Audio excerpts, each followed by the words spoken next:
Assalamualaikum warahmatullahi wabarakatuh. Fahri Hamzah keliru soal Anies. Partai Gelora menjual slogan arah baru Indonesia. Tapi kebijakan yang dipilih oleh elitnya patut diduga lebih mencerminkan sebagai sebuah persembahan untuk penguasa. Sehingga arahnya bukan baru, tapi keliru. Oleh Sulung Nov, seorang jurnalis FNN mengirim pesan teks kepada saya terkait rencana beliau untuk membuat tulisan berjudul Fahri Bulldozer Anies. Diskusi saat itu berkembang usai mempublikasi tulisan bertajuk Kopi Pahit. Judulnya ngeri. Respon saya perihal rencana tulisan beliau tersebut, namun setelah ditunggu sejak pekan lalu, tampaknya artikel itu belum juga muncul. Di mesin pencarian juga belum ditemukan jejak-jejak dokumen terkait. Oleh karena itu, saya akan melanjutkan sequel Kopi Pahit untuk menanggapi nyanyian Fahri Hamzah yang berkali-kali menyerang Anies Baswedan dalam beragam mimbar politik. Supaya seimbang, maka perlu diluruskan. Dalam forum komunikasi relawan, saya sajikan isu agar kritik Fahri Hamzah bisa difasilitasi melalui podcast. Tiba-tiba penawaran itu disambut oleh seorang kreator konten. Insya Allah kita akan berdiskusi pada Sabtu akhir pekan ini. Melalui tulisan ini tanpa mengurangi rasa hormat sedikit pun, kami mengundang Bapak Fahri Hamzah agar dapat berdiskusi melalui podcast Saiful Zaman. Walaupun saya menyadari bukanlah kawan diskusi yang setara untuk beliau. Dalil pertama, Fahri Hamzah adalah tokoh nasional yang seringkali melahap orang yang kontra dengan dirinya. Dalil kedua, kapasitas beliau jelas lebih mumpuni. Dalil ketiga, referensi yang digunakan saat debat basisnya kuat dan persuasif. Meskipun kita sama-sama dari UI, namun beda nomenklatur dan jurusan. Beliau alumni kampus bergengsi, sementara saya lulusan kampus calon akademisi. Beliau jurusan Depok, sementara saya jurusan Jakarta. Saya selaras dengan saran atau kritik Fahri Hamzah agar Anies Baswedan sowan ke Prabowo Subianto usai purna tugas. Etika itu beliau tunjukkan saat bertemu dengan Presiden Joko Widodo sepekan pasca purna tugas di Balai Kota. Namun di balik yang tampak, kita tidak tahu pasti mengapa Anies belum juga silaturahim dengan Prabowo Subianto.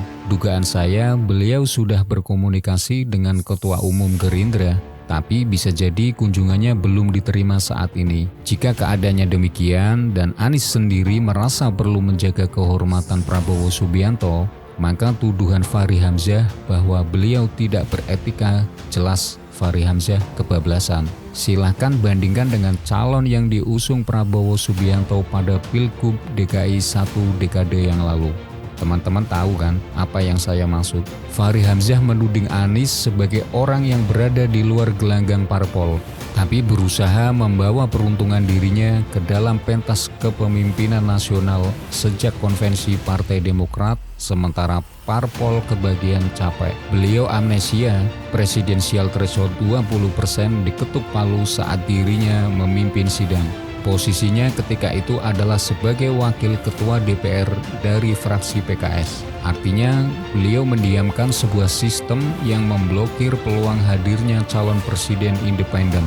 Kesimpulannya, kalau Fahri Hamzah jengkel karena Anies bisa maju sebagai bakal calon presiden tanpa harus memiliki KTA, maka logikanya pada saat itu dirinya memang menjadi bagian yang menjegal melalui penetapan presidensial threshold 20%. Fahri Hamzah lanjut menuding bahwa relawan dan masyarakat yang mendukung Anies Baswedan dilabel sebagai massa marah. Beliau tampaknya tidak cakap dalam membedakan antara kemarahan dengan harapan. Padahal relawan dan masyarakat yang ramai mendukung Anies Baswedan adalah wujud dari sebuah harapan akan perubahan dan perbaikan jika kelak beliau menjadi Presiden RI pada 2024. Ini waktunya untuk merestorasi Indonesia. Jika logika Fahri Hamzah demikian, maka eksistensi Partai Gelora adalah wujud dari kemarahan beliau terhadap PKS dan para fungsionarisnya. Sebab status beliau saat itu sudah dipecat dari PKS. Itulah yang menyebabkan amarahnya muncul. Partai Gelora menjual slogan arah baru Indonesia. Tapi kebijakan yang dipilih oleh elitnya patut diduga lebih mencerminkan sebagai sebuah persembahan untuk penguasa, sehingga arahnya bukan baru, tapi keliru. Contoh, Gelora mendukung Bobi Nasution sebagai calon wali kota Medan. Lalu Fahri Hamzah mulai mengkritisi, kami oposisi. Kemudian beliau lanjut mengusili Anies Baswedan, ngamen di beragam acara untuk kampanye negatif.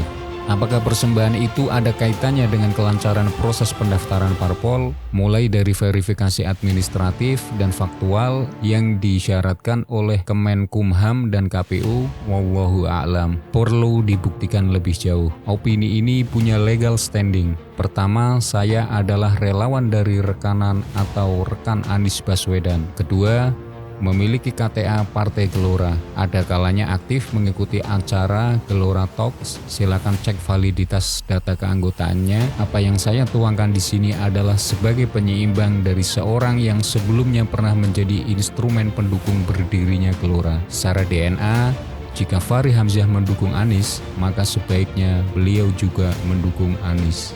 Wassalamualaikum warahmatullahi wabarakatuh.